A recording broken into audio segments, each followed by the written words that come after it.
সম্মানিত হাজির, যে কথা বলতে চাচ্ছি, হযরত ইমাম মালিককে স্বপ্নের মধ্যে 5টা আঙ্গুল দেখাইলেন।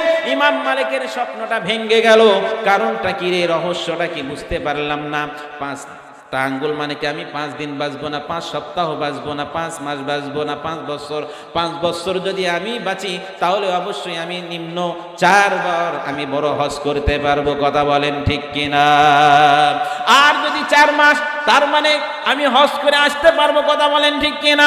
যদি 5 সপ্তাহ হয় তাহলে আমি আসতে পারবো। সম্মানিত হাজিরিন, হযরত ইমাম মালিকের ঘুম ভেঙে গেল। স্বপ্নের তাবির জানতে চাইলো, রহস্যটা জানতে চাইলো, কিন্তু স্বপ্নের তাবির কিন্তু কেউ ওই জামানায় বলতে পারতো না। আল্লাহু আকবার। প্রিয় ভাইয়েরা আমার, গভীর মনোযোগ দিয়ে শুনুন।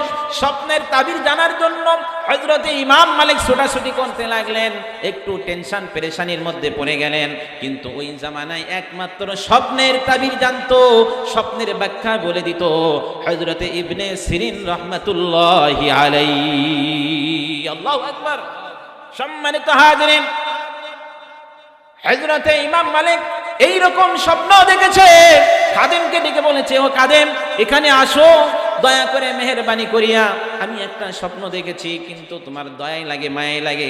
আমি ইমাম মালিক এইরকম স্বপ্ন দেখেছি, এই স্বপ্নের অর্থটা কি আর ব্যাখ্যাটা কি? তুমি দয়া করে মেহেরবানি করে অমুক জায়গায়, অমুক এলাকার মধ্যে, শহরের মধ্যে, বিভিন্ন জায়গায়, শহর থাকে কিনা, গ্রাম থাকে কিনা, মহল্লা থাকে কিনা, যাও যাও যাও, দেখবা হযরত ইবনে সিরিন নামে একটা লোক আছে, তার কাছে গিয়ে বলবে, ইবনে সিরিনকে বলবে এইরকম আল্লাহর এক বান্দা স্বপ্ন দেখেছে, 5টা আঙ্গুলটা যেন তার সামনে ঘুমের মধ্যে তুলে ধরা হয়েছিল, বলবে। কিন্তু ইবনে সিরিন রাহমাতুল্লাহ আলাইহি বলছে, কিন্তু বলবো, স্বপ্নের বাক্যটা বলবো, কিন্তু বলো তো এই রকম স্বপ্ন কে দেখেছে, কে এরকম ব্যক্তি হতে পারে?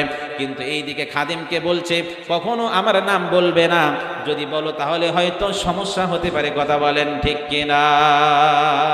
প্রিয় ভাইয়ের আমার, বাবাজিরা আমার, বন্ধুগণ আমার, হযরত ইবনে সিরিন রাহমাতুল্লাহ আলাইহি একটু হিকমত খাটাইছেন, কৌশল করেছেন যে স্বপ্নের তাবির আমি যতক্ষণ পর্যন্ত তুমি ওই ব্যক্তির নাম বলবে ততক্ষণ পর্যন্ত আমি বলতে পারবো না।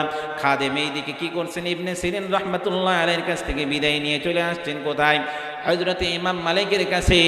হযরত ইমাম মালিক তখন কাছে এসে যখন বলতে চাইলেন, খাদেম আপনার নাম না বলা পর্যন্ত স্বপ্নের তাবির সে বলতে চাচ্ছিল না, কিন্তু বলছে এই জামানায়, এই যুগে একমাত্র এইরকম স্বপ্ন হযরতে ইমাম মালিক ছাড়া দ্বিতীয় আর কেউ দেখতে পারে না।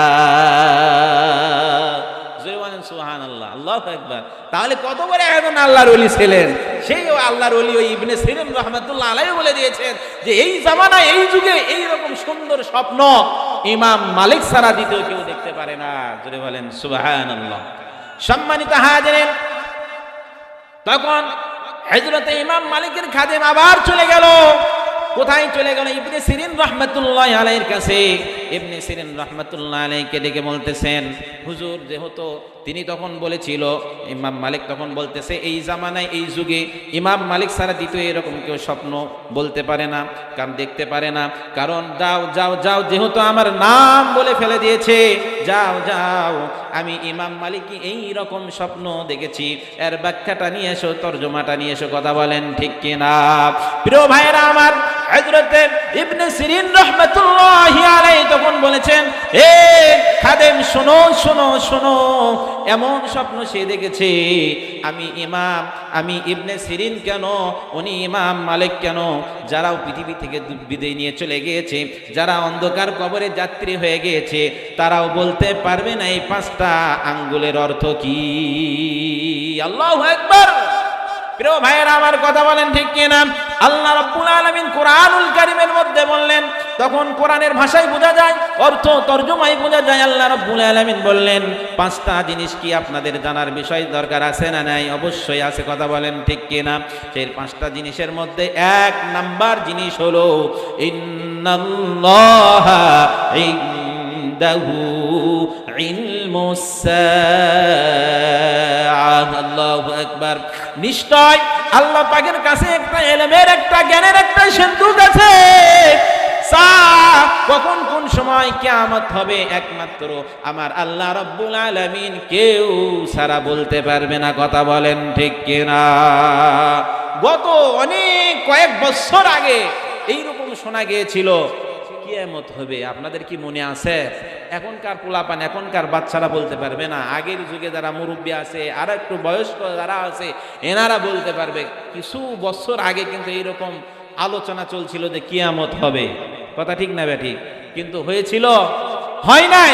কারণ এই কিয়ামত কখন হবে, কোন সময় হবে, একমাত্র আল্লাহ রাব্বুল আলামিন নিজেই জানেন। কথা বলেন ঠিক কিনা? তাহলে গভীর মনোযোগ দিয়ে শুনুন, কয়টা গেল?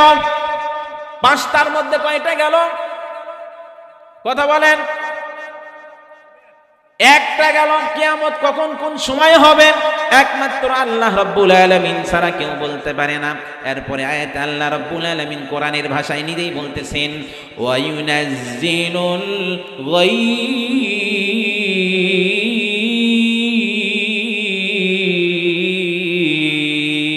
আল্লাহু আকবার। আল্লাহ রাব্বুল আলামিন বললেন বৃষ্টি কখন কোন সময় হবে একমাত্র আমি আল্লাহ রাব্বুল আলামিন ছাড়া দ্বিতীয় কিন্তু কেউ বলতে পারবে না। কথা বলেন ঠিক কিনা? হয়তো বলবেন কিভাবে বলতে পারবে না? অবশ্যই অবশ্যই বলতে পারবে। কারণ বৃষ্টি ওই যে দেখা যায় আকাশে এমন সুন্দর করে প্রচন্ড করে মেঘ লাগাইছে, কিন্তু এই মেঘটা দেখা গিয়েছে মনে হয় যে বৃষ্টি আসবে আসবে। যেমন এই যে খেরকোটা আমরা ফিল্ডের মধ্যে সুন্দর করে এখানে বসায় আছি। কথা বলেন ঠিক কিনা? ইরির সময় যখন আসে, ইরির মৌসুম যখন আসে, দেখা যায় তখন আপনি আমি বুঝতে পারি আকাশের গতিমতি ভালো না, খেয়ারগুলো জড়াও, ধানগুলো জড়াও। কথা বলেন ঠিক কিনা? এই যে ভয়ে, মেঘের ভয়ে তখন কি করি, খেয়ার ফোঁটাগুলো আমরা জড়াই। আপনি আমি কি করি, ধান যদি ছাদের উপরে অথবা বিভিন্ন বাড়ির সামনে খোলা জায়গা যদি থাকে ওই জায়গায় আপনি আমি ধান লাড়াইয়া দেই, কিন্তু দেখা যায় বৃষ্টির ভয়ে, বৃষ্টির কারণে আপনি আমি এই ধানগুলো সুন্দর করে জড়াইয়া বস্তার মধ্যে প্যাকেট করি। কথা বলেন ঠিক কিনা?